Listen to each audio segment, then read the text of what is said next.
વડોદરા શહેરમાં વર્તાઈ રહેલ બેવડી ઋતુ અને પ્રદૂષણને લઈને શરદી, ખાંસી, ઉધરસ અને ગળાના ઇન્ફેક્શન જેવા રોગોમાં ચિંતાજનક વધારો નોંધાઈ રહ્યો છે। ત્યારે હવામાન વિશેષજ્ઞ દિવ્યદર્શન પુરોહિતે આ બાબતે ચિંતા વ્યક્ત કરી છે। છેલ્લા કેટલાક દિવસથી વડોદરા શહેરમાં દિવસે ગરમી અને રાત્રે ઠંડીનો માહોલ જામે છે। આમ બેવડી ઋતુના કારણે લોકોમાં શરદી, ખાંસી, ઉધરસ અને ગળાના ઇન્ફેક્શન જેવી બીમારીઓ વધી રહી છે।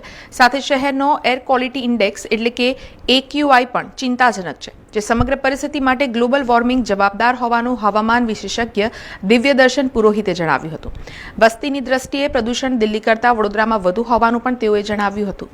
આવી પરિસ્થિતિમાં દરેક નાગરિકની જવાબદારી બને છે કે તે પ્રદૂષણ અટકાવવા માટે પ્રયાસો કરે, જે માટે દિવ્યદર્શન પુરોહિતે વડોદરાવાસીઓને અપીલ કરી હતી। વર્તમાનમાં આપણે ઋતુ સંધ્યાના બહુ જ ખતરનાક સમયમાંથી પસાર થઈ રહ્યા છે અને લોકોને ખ્યાલ હશે કે આ ગાળામાં શરદી, ખાંસીના, ફ્લૂના અને બહુ જ કેસીસ વધી રહ્યા છે।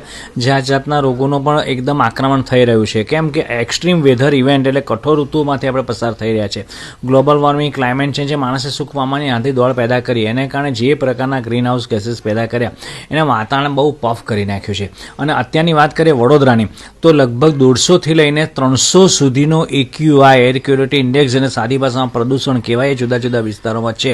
એટલે આપણે એમ કે દિલ્હી સુખીને દિલ્હી દુઃખીને આપણે સુખી એવું નથી, આપણે પણ દુઃખી જ છે, દિલ્હીથી વધારે દુઃખી છે। વસ્તીના પ્રમાણે આપણે ત્યાં વધુ પ્રદૂષણ છે અને એને કારણે તમે જોતા હશો તો સવારના પડતા ધુમ્મસ પણ જોવા મળશે છે, એ પ્રદૂષણનો ફોગ જોવા મળે છે અને ટેમ્પરેચર ડિફરન્સ જબરદસ્ત છે।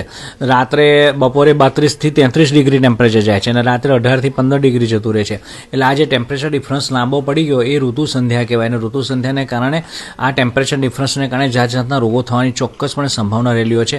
સાથે પોલેનની ઋતુ એટલે કે પરાગરજની ઋતુ પણ ફેલાઈ ચૂકી છે।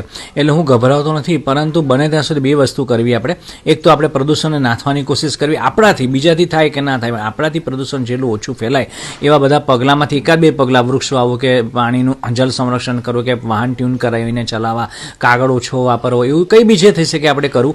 અને બીજું કે આ ઋતુ સંધ્યા પ્રમાણે દિનચર્યામાં આપણે ચેન્જીસ કરવા, એટલે નહીં તો અને આહાર વિહારનું આયુર્વેદિક પ્રમાણે ધ્યાન રાખવું, નહીં તો બીમારી આપણા પર હાવી થઈ જાય।